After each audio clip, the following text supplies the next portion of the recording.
बच्चों, अगर मैं आपसे पूछूं कि जेई मेन या एडवांस जैसे एग्जामिनेशन को बहुत अच्छे रैंक से अगर क्लियर करना है तो इसमें हमारे लिए क्या क्या इनपुट्स होने चाहिए, तो बहुत सारे बच्चों की ऐसी राय हो सकती है कि सर बहुत अच्छी पढ़ाई होनी चाहिए, इंटेलिजेंस लेवल बहुत अच्छा होना चाहिए, तो आसानी से हम इस रैंक तक या बहुत अच्छी रैंक तक पहुंच सकते हैं। लेकिन बच्चों, मेरा मानना है कि कहीं ना कहीं आधा अधूरा सच है, इसे पूरी सच्चाई नहीं है। क्योंकि अल्टीमेटली क्या होता है कि बच्चे, हम सब्जेक्ट नॉलेज तो अगर अच्छी लेवल पे ले भी लें, लेकिन हमें अल्टीमेटली एग्जामिनेशन में परफॉर्म करना पड़ता है।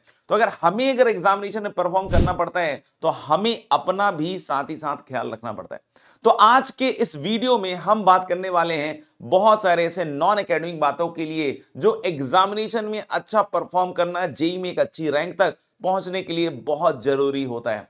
तो I am Amarnath Anna sir, BTech from IIT Delhi. स्वागत है आप सभी का इस चैनल पे जिसका नाम है अन्ना एकेडमी कोटा। बच्चों, चैनल पे नए हो तो फटाफट से चैनल को सब्सक्राइब कर ले। अगर मैं बात करूं जेई के एग्जामिनेशन की, तो आप समझ सकते हैं कि जेई का एग्जामिनेशन एक लंबा एग्जामिनेशन होता है। कहीं ना कहीं 2 साल 3 साल तक भी बहुत बार बच्चों को प्रिपरेशन करनी पड़ सकती है।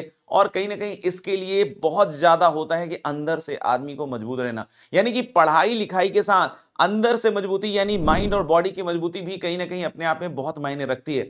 अगर हम बात करें कि अगर एक अच्छे रैंक तक हमें पहुंचना है तो डेफिनेटली एक अच्छे लेवल की पढ़ाई होनी ही चाहिए।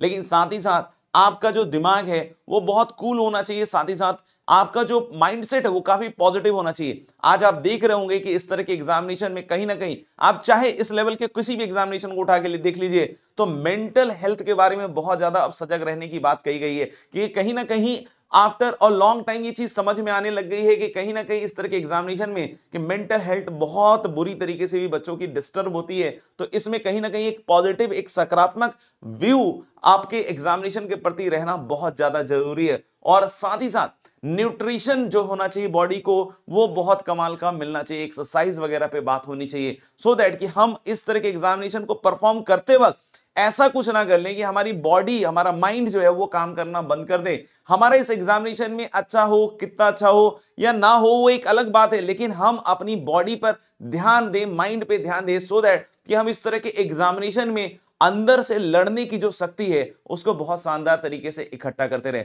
तो आज बहुत बहुत इंपॉर्टेंट सेशन है, मेरा मानना है उन सभी बच्चों के लिए जो जेई, नीट या इस तरह के बड़े एग्जामिनेशन की तैयारी करते हैं। बच्चों, वीडियो में आगे बढ़ने से पहले मैं आपको एक डेटा के बारे में बतला रहा हूं। मेरी टीम ने जब भी मुझे बतलाया तो मुझे भी थोड़ा सा अजीब सा लगा, लेकिन ठीक है, आप देख लीजिए एक बार नॉट सब्सक्राइब लोग कितने हैं और सब्सक्राइब कितने हैं। तो फटाफट से चैनल को यार सब्सक्राइब तो कर ही डालो, है ना। बहुत बार इस चैनल पे हमने बहुत सारी बातें की हैं रिगार्डिंग एकेडमिक स्ट्रेटजी। आज हम बात करने वाले हैं टोटली नॉन एकेडमिक स्ट्रेटजी के लिए, ये भी बहुत इंपॉर्टेंस रखता है। सबसे पहला पॉइंट अगर मैं बात करूं बेटा, तो good food is very important. ऐसे बहुत सारे बच्चे मेरे को मिल जाते हैं जो घर पे नहीं पढ़ाई कर रहे होते हैं, मतलब एग्जामिनेशन के लिए जैसे कोटा आते हैं या कहीं और किसी और पर्टिकुलर स्टेट में जाते हैं। तो इनको देखा गया है कि भाई बहुत बार इनका एटीट्यूड इस तरीके का भी होता है बच्चों का कि सर हम तो पढ़ने के लिए आए हैं तो हम खाने पे इतना ध्यान क्यों दें। और बहुत बार क्या होता है कि खाने को बहुत इग्नोर करते हैं। और इस स्थिति में क्या होती है कि 2 से 3 महीने के बाद धीरे धीरे हेल्थ बिगड़ना चालू हो जाता है। एंड वंस अगर ये हेल्थ बिगड़ जाता है तो कहीं ना कहीं हम पढ़ाई में बहुत ज्यादा पीछे हो जाते हैं। यानी कि ये जो है, this is going to be point number 1। बहुत सारे बच्चे तो ऐसे भी होते हैं कि सर हम डेली ब्रेकफास्ट में कचौड़ी ही खा रहे हैं। तो अगर इस तरह की अगर आपकी फूड हैबिट्स हैं तो मेरा मानना है कि कहीं ना कहीं न्यूट्रिशन आपको सही मात्रा में नहीं मिल रहा और जिसका खामियाजा आपको पढ़ाई में भुगतना पड़ेगा। बच्चों, हम आजकल की दुनिया में बात करें तो जोमेटो, स्विगी ऐसे बहुत सारे ऐप हो गए हैं कि जिससे हम जंक फूड बहुत जल्दी ऑर्डर कर देते हैं, हमारे पास पहुंच भी जाता है।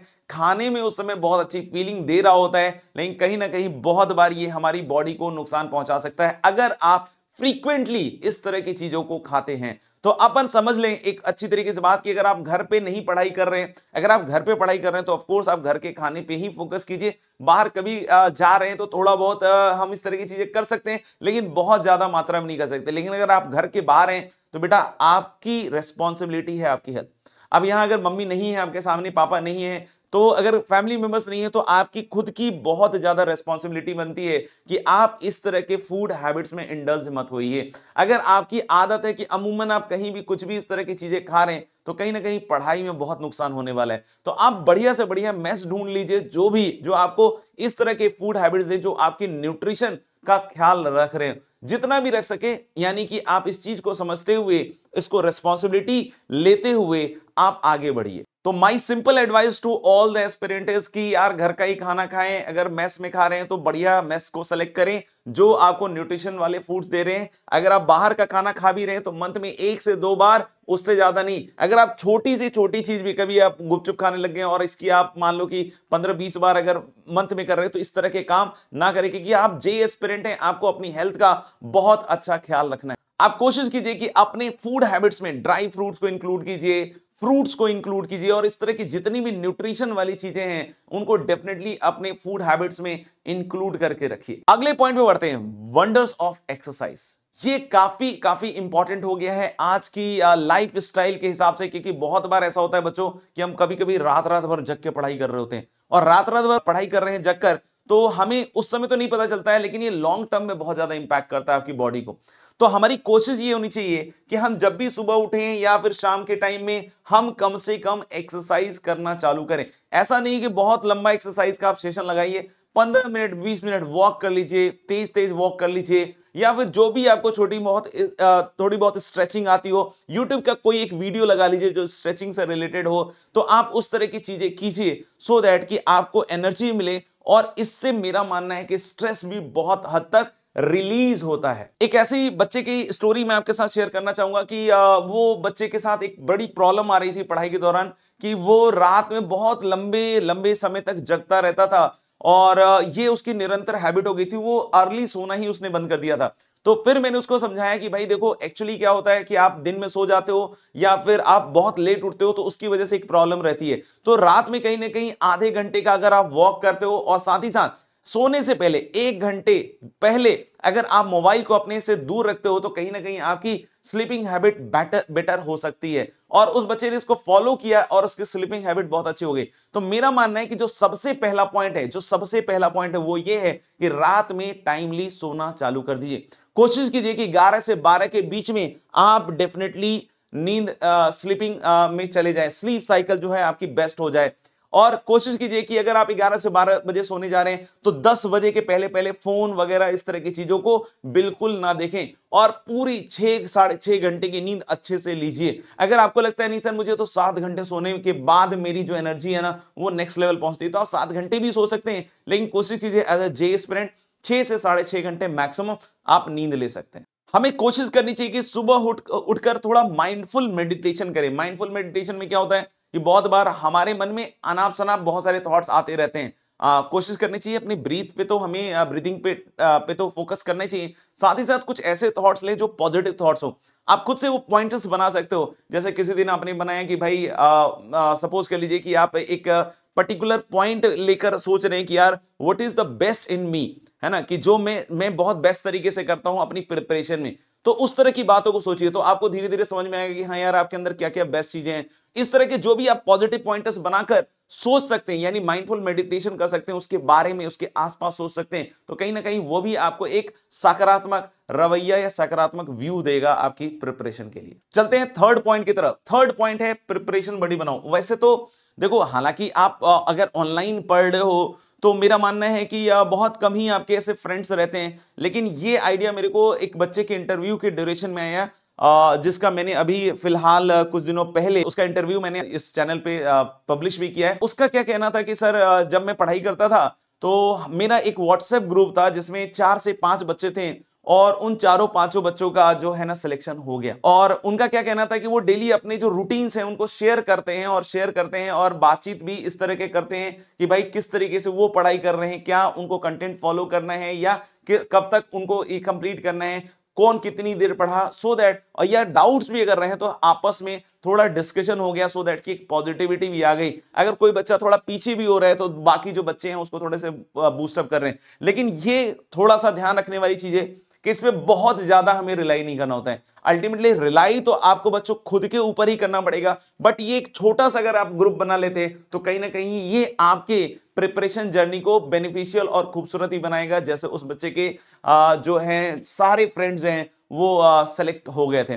तो बच्चों ये एक इंपॉर्टेंट भी पॉइंट है, लेकिन इस पे बहुत ज्यादा डिपेंडेंट होना नहीं है, केयरफुल रहना है। ऐसा ना हो कि इसकी वजह से हम अपने प्रिपरेशन को बिगाड़ दें। और जो बच्चे ऑफलाइन में पढ़ाई कर रहे हैं तो बच्चों थोड़ा सा अपने को सर्कल जो है ना वो कम रहना चाहिए, या सर्कल ऐसा होना चाहिए जो पढ़ने लिखने वाले बच्चों का है, जिसमें डाउट के बारे में बात हो रही हो, पढ़ाई के बारे में बात हो रही है, तो that is going to make your journey best. Next point की तरफ बढ़ते हैं आगे, that is good sleep cycle. हालांकि स्लीप साइकिल के बारे में मैंने अभी थोड़ा सा आपको जिक्र कर दिया है, लेकिन स्लीप साइकिल अपने आप में बहुत ज्यादा इंपॉर्टेंट और एम्फेटिक रहता है। पूरे दिन में आप एनर्जी से तरोताजा रहते हैं अगर आपके सोने की जो हैबिट है वो बहुत अच्छी है। एक बच्चा, मुझे ऐसे बहुत सारे बच्चे वैसे तो मिलते हैं, एक बच्चा इस तरह का था जो मुश्किल से 4 से 5 घंटे सोता था और पूरे दिन वो फिर करीब करीब थका हुआ सा रहता था, और उसकी ना तो बहुत ज्यादा एक्टिविटी होती थी, ना तो बहुत ज्यादा एनर्जी पढ़ाई में आती थी, या मन भी उसका पढ़ाई में नहीं लगता था। और बहुत सारे ऐसे बच्चे भी देखे हैं कि बहुत लंबा सो रहे हैं तो उनको भी पढ़ाई में ज्यादा मन नहीं लगता है ना। तो इस चीज में हमें थोड़ा ऑप्टिमम रहना पड़ेगा। जो पहला पॉइंट मैंने अभी बताया आपको कि राइट टाइम पे सोना और राइट टाइम पे उठना इज वेरी मच इंपॉर्टेंट। एक चीज का ध्यान रखिएगा, अगर आपको मन को जीतना है ना तो राइट टाइम यानी निश्चित समय पर सोना इज वेरी मच नेसेसरी। क्यों?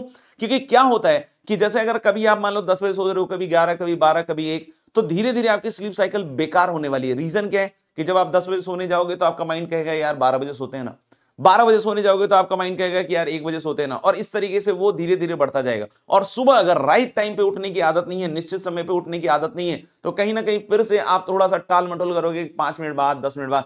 तो ये डिसिप्लिन का अगर पार्ट हो गया तो वंडरफुल, बहुत मजा आ जाएगा, है ना। तो अगर आप इसको डिसिप्लिन के वे में लीजिए कि भाई फिक्स टाइम पे सोना है, फिक्स टाइम पे उठना है, तो फिर दिमाग के पास कोई ऑप्शन नहीं है, दिमाग को नहीं टहला सकता है। आपको पता है कि दिमाग के पास एक ही अलर्ट गया है कि भैया 10, साढ़े 10 बजे या 11 बजे मैं सोने वाला हूं, सुबह 6 बजे मैं उठने वाला हूं।